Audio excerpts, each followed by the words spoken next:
1992, Pakistan cricket fans have been waiting for the day to celebrate a win over India in an ICC World Cup. First loss for India in a World Cup match against Pakistan. Completely one-sided encounter. It's India's first loss to Pakistan in a World Cup encounter. पहले match में पाकिस्तान से भारत को एक बड़ी हार का सामना करना पड़ा। 10 विकेटों से हराया है, 13 गेंदें रहते हराया। पाकिस्तान ने भारत को 10 विकेट से हरा दिया। भारत के लिए पाकिस्तान ने भारत को 10 विकेटों से हराया, एक भी विकेट नहीं मिला भारत को।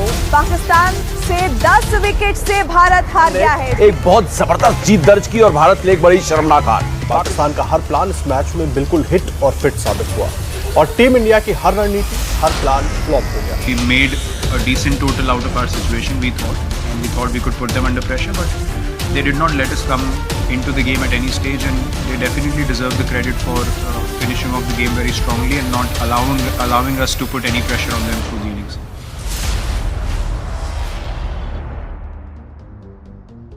दस विकेट से हार के बाद विश्व क्रिकेट में भारत अपना वर्चस्व खो चुका था। विराट की बनाई हुई सल्तनत अब बिखर चुकी थी। पाक से मिली वो हार संपूर्ण भारत को दहला चुकी थी। News media, social media, article अब हर जगह चारों तरफ हाहाकार मचा था। क्या करें और क्या? ये तमाशा है कोई? मैंने किया है और इन्होंने तो किया है, तो मेरे पे क्यों गुस्सा दिखा रहे हो? आप पे क्यों गुस्सा दिखा रहे हो? औरतों ने खाना छोड़ के सबका मैच टीवी के सामने बैठ गए, पर इन्होंने हमारे साथ बहुत बड़ा धोखा किया, हमारी भावनाओं के साथ खेला। लेकिन बॉलर ने इतना खास बॉलिंग नहीं की, बट लेकिन स्कोर भी उतना। हर बड़े मैच में फ्लॉप होकर दिखाएंगे, बड़ी टीमों के खिलाफ कभी रन नहीं बनाएंगे। कोई भी कभी कोई हारता है, इसमें ऐसी कोई बात नहीं। लेकिन जिस तरीके से हमें कल हराया गया, जिस पे रवि के साथ हराया गया, इसकी कोई एग्जाम्पल नहीं मिलती। ये क्रिकेट नहीं था, ये कोई जाती दुश्मनी थी। अपने आप को स्टेप अप करके वो खेल खेला था, वो वाकई काबिले तारीफ था। वो टीम आज बिल्कुल अलग दिख रही थी। और दूसरे प्लेयर जो चांस खेले उसे लगा नहीं कि वो देश के लिए खेलना चाहते हो, क्यों जब आप देश के लिए खेलते हो तो आपको आगे रहना है, वो अपने लिए रन। भारत पाक से हार गया है, ये हर दूसरे अखबार में छपा था। ऐसे में एक दौर प्रारंभ होता है और उस दौर में टारगेट किया जाता है इंडियन प्लेयर्स को।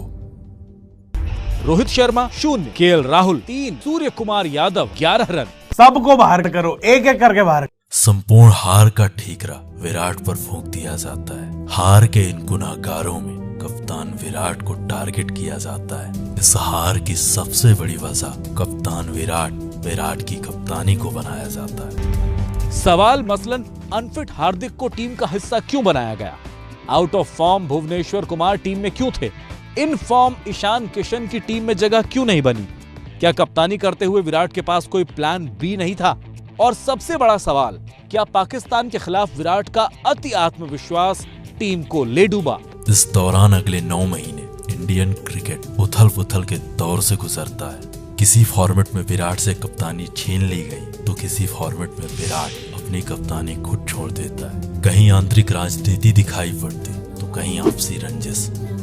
जब आज प्लेयर थोड़ा बड़ा हो जाए तो उसको लगता है कि वो बहुत बड़ा हो गया, बोर्ड से भी बड़ा हो गया, तो फिर उसको लगता है कि मेरे तो कोई कुछ कर ही नहीं सकता ना, तो मेरे बिना तो क्रिकेट बंद हो जाएगा कल इंडिया में।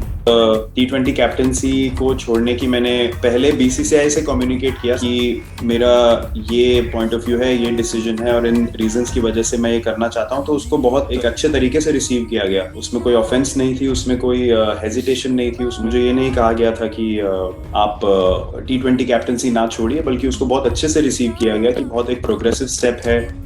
विराट कोहली ने टेस्ट क्रिकेट की कप्तानी छोड़ दी है, T20 की खुद छोड़ी थी, ODI की उनसे ले ली गई थी। भारत की कप्तानी नहीं करेंगे टेस्ट क्रिकेट में। इंडियन क्रिकेट के इस दौर में विराट का फॉर्म खो गया। विराट का बल्ला रन तो बना रहा था, लेकिन उस बल्ले का वो रंग नजर नहीं आ रहा था। शतकों के लिए मशहूर विराट अब एक शतक के लिए तरस रहा था।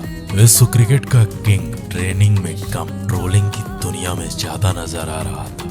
का नंबर 1 प्लेयर भी बाहर बैठ सकता है। छमिया नाच रही है वहाँ। It was a bad shot. I mean, you should ask Kohli what shot he played. हमारे बड़े प्लेयर यार लंबी हिटें मारने की कोशिश नहीं हो रही, वो क्या कर रहे हैं, 2 ले लेते हैं। मैं सोच रहा हूँ यार ये हो क्या रहा है। विश्व क्रिकेट पर राज करने वाला ये शख्स अब अपनी बादशाहत खो चुका था। दुनिया उस पर तंज कस रही थी और उसी मीम पर ये दुनिया हंस रही थी। दशकों तक क्रिकेट की दुनिया में राज करने वाला विराट अब अपना सब कुछ खो चुका था। पहले कप्तानी, फिर वर्चस्व और अब उसके स्वाभिमान की बारी थी। Sunil Gavaskar, who on the behalf of the ICC will hand over the mace to the #1 test team in the world and to its captain Virat Kohli.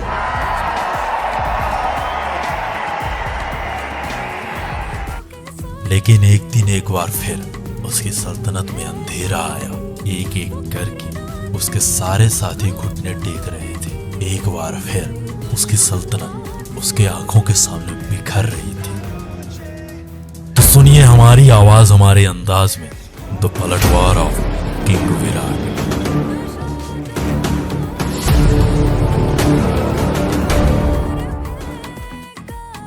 ये कहानी है एक इमोशन, एक बदला, एक पलटवार की।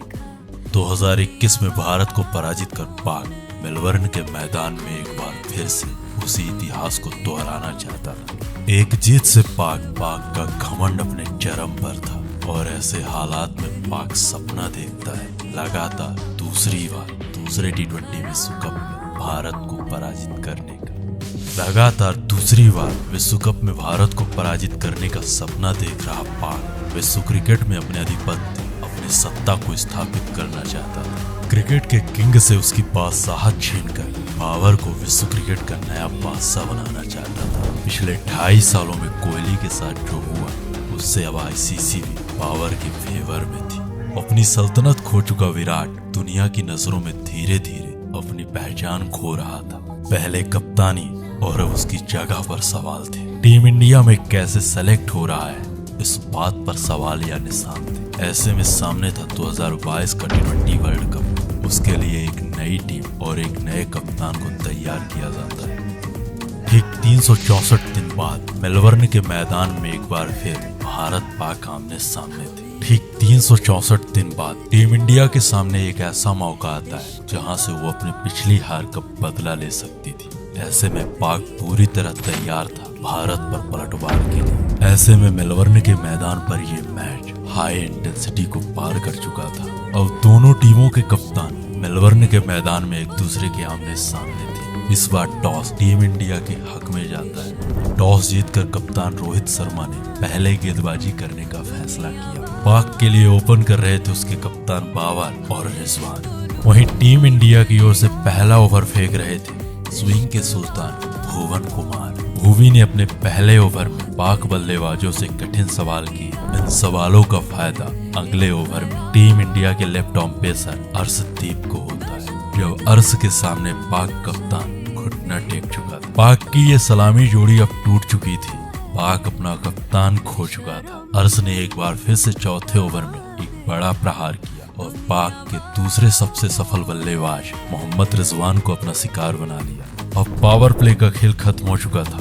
पाक के खाते में महज 32 रन थे और पाक के दो सबसे खतरनाक हथियार घुटने टेक चुके थे। शुरुआती 2 झटकों के बाद अहमद और मसूद ने पाक को संभालने का प्रयास किया। इन दोनों बल्लेबाजों ने पाक की पारी को 10 ओवर में 60 तक पहुंचा दिया। 12वें ओवर में अहमद ने पटेल पर प्रहार किया और बैक टू बैक 3 बड़े छक्के लगा दिए। अक्षर के इस ओवर में 21 रन बटोर कर चाचा ने महज 32 गेंदों में अपना अर्धशतक पूरा किया। परंतु अगले ही ओवर में मोहम्मद शमी ने आग से अंगार बन रहे चाचा के मंसूबों में पानी फेर दिया। पाक अब पूरी तरह से फंस चुका था। चाचा के जाने के बाद हार्दिक ने बैक टू बैक पाक को 2 बड़े झटके दिए। पाक अब पूरी तरह बैकफुट पर आ चुका था। 15 ओवर का खेल खत्म हो चुका था। 15 ओवर में पाक के खाते में 106 रन थे। पाकिस्तान की आधी टीम पवेलियन में बैठी थी। विकेट गिरने का सिलसिला अभी भी जारी था। अगले ओवर में एक बार फिर से हार्दिक ने पलटवार किया और मोहम्मद नवाज को अपना शिकार बना लिया। 17 ओवर का खेल खत्म होते होते पाक अपने 7 बड़े विकेट खो चुका था।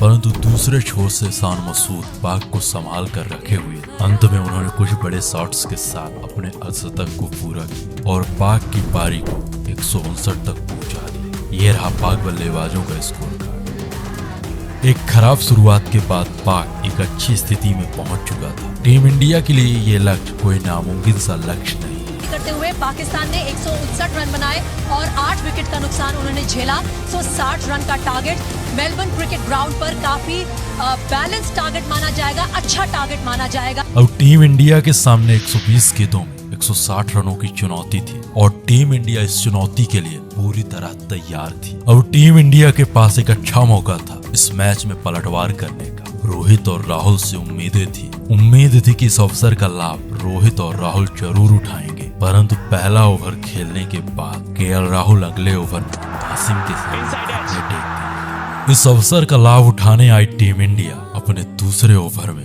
पहले ओपनर को खो चुकी थी।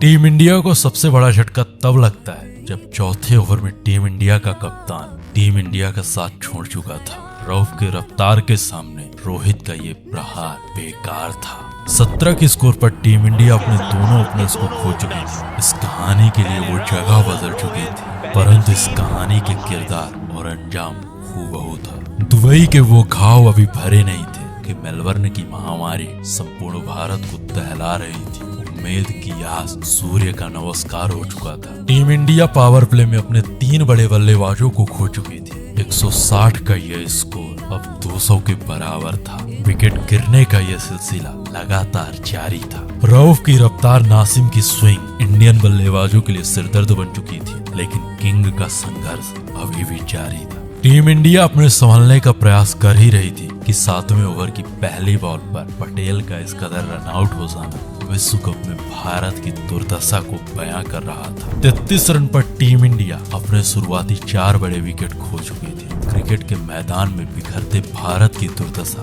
उम्मीदों का अंत था। अपने वर्चस्व को पुनः स्थापित करने गया भारत अब अपने स्वाभिमान की लड़ाई लड़ रहा था। उम्मीद खो रहा भारत मेलबर्न में स्तब्ध था। किंग के अलावा कोई बल्लेबाज पाक गेंदबाजों का सामना करने को तैयार नहीं था। संपूर्ण भारत में संकट के बादल नजर आ रहे थे। एक बार फिर से भारत का स्वाभिमान, भारत का गुरूर मेलबर्न के मैदान में ध्वस्त हो रहा था। 125 करोड़ भारतवासियों की उम्मीदें अब दांव में थी। पाक अपने जश्न की तैयारी में था। क्रिकेट को धर्म मानने वाला ये देश मेलबर्न के मैदान में असहनीय पीड़ा से गुजर रहा था। विराट और हार्दिक ने मिलकर के टीम इंडिया की पारी को संभालने का प्रयास किया। इन दोनों के संघर्ष में रिक्वायर्ड रन रेट अब धीरे धीरे ऊपर उठ रहा था, परंतु कोहली की समझदारी भारत के काम आ रही थी। 10 ओवर तक टीम इंडिया के खाते में महज 45 रन थे और टीम इंडिया अपने 4 बड़े विकेट खो चुकी। अब अगली 60 गेंदों का खेल बाकी था और इन 60 गेंदों में बनाने थे 115 रन। विराट बड़ी समझदारी के साथ बल्लेबाजी कर रहे थे, वहीं हार्दिक का भी संघर्ष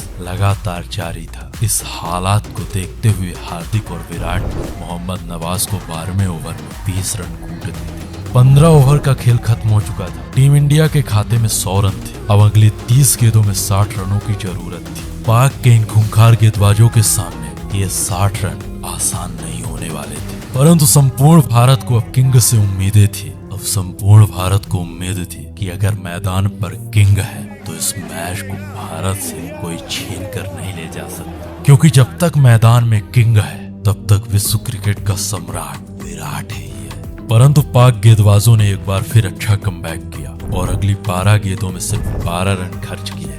रऊफ और नासिम की ये जोड़ी टीम इंडिया पे आघात पर आघात कर रही थी। इन दोनों की इस गेंदबाजी से ये मैच एक बार फिर से पाक की ओर झुक चुका था। अब अगली 18 गेंदों में 48 रनों की जरूरत थी। अब इन दोनों बल्लेबाजों के लिए ये मैच करो या मरो की सिचुएशन पर आ चुका था।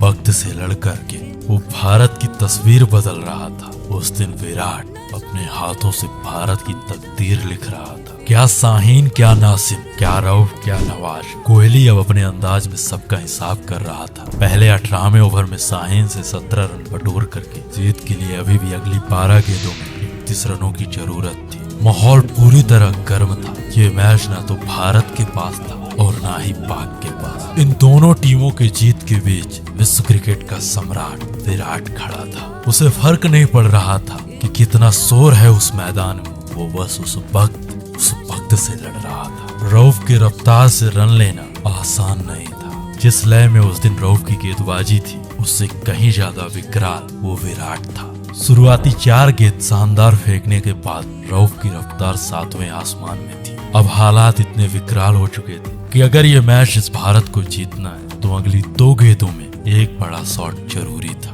अगर अगले इन 2 गेंदों में एक बड़ा शॉट नहीं आया तो लगभग ये मैच भारत हार जाएगा, परंतु इतिहास की गर्त में दो ऐसे छक्के लगते हैं जिन्हें देख करके इतिहास क्या संपूर्ण विश्व की आंखें विराट का जय जयगान कर रही थी।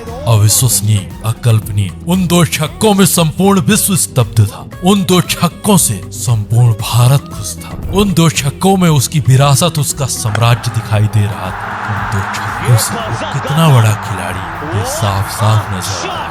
उसके बल्ले से निकले ये दो शॉट उसके अंपायर उसके साम्राज्य की कहानी को बयां कर रहे थे। वो कितना बड़ा स्टार है इस बात की गवाही दे रहे थे। विराट का बल्ला अब रन नहीं अंगार उगल रहा था। रन रथ पर सवार वो शेर संपूर्ण पाक के सामने अकेले दहाड़ रहा था। पाक की अब बोलती बंद हो चुकी थी। 1.5-2 महीना पहले जो लोग उसे ट्रोल कर रहे थे वो अब खुलेआम उसे सपोर्ट कर रहे थे।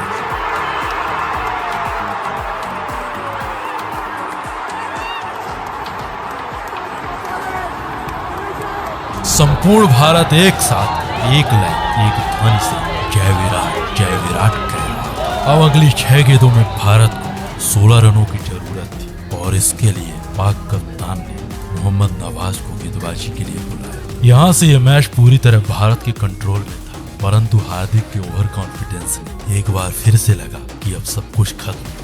परंतु कार्तिक ने अगली बॉल पर स्ट्राइक दे करके एक बार फिर से भारत की उम्मीदों को जिंदा रखा। इस ओवर की शुरुआती 3 गेंदों में मैच 3 रन आ पाते हैं। अब ये मैच जीतने के लिए भारत को अगली 3 गेंदों में 13 रनों की जरूरत थी। इस ओवर की चौथी बॉल और विराट का ये सबसे बड़ा shot out of park. Umpire ने इस बॉल को नो बॉल कराया।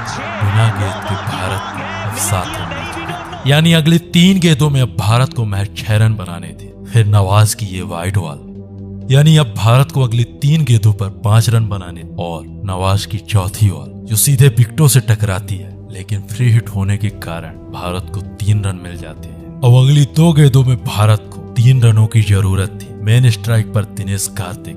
अब संपूर्ण भारत को उम्मीद थी निधास ट्रॉफी के उस फाइनल की, परंतु टीके की ये मूर्खता भारत की उम्मीदों में एक बार फिर से पानी फेर चुकी थी। ऐसे में अब एंट्री होती है प्रोफेसर अश्विन की। 1 गेंद 2 रन।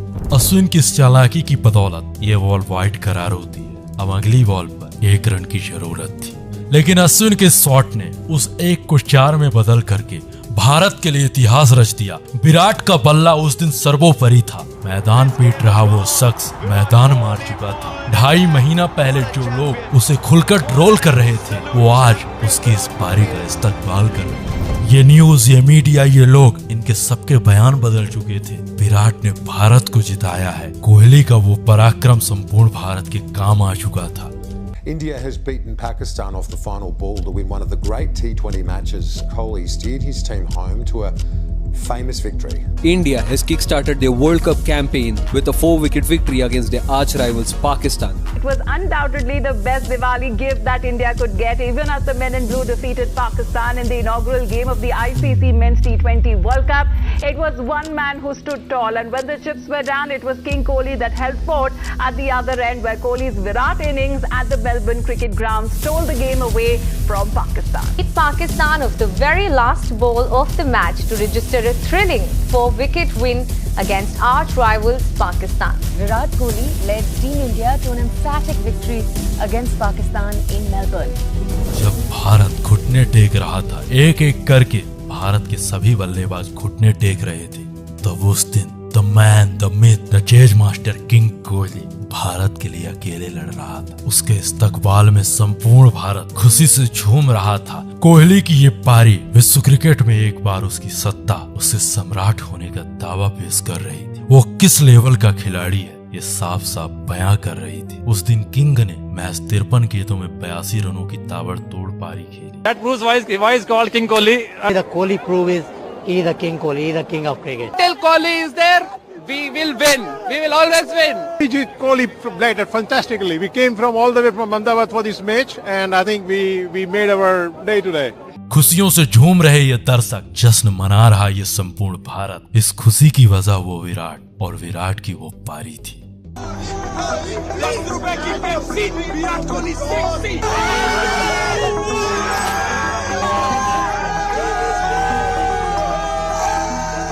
एक भारतीय की जुबान पर एक ही नाम था, Kohli. Kohli Kohli is my favorite, always my favorite. Nothing to beat Kohli. Well, I was about to go. Rather the guy sitting next to me. उम्मीद है कि हमारी आवाज, हमारे अंदाज आपको इस मैच की यह स्टोरी पसंद आई होगी। तो सब्सक्राइब करें हमारे चैनल द डॉक्यूमेंट्री को और आप हमें डायरेक्ट डीएम कर सकते हो किसी भी मैच के स्टोरी के लिए।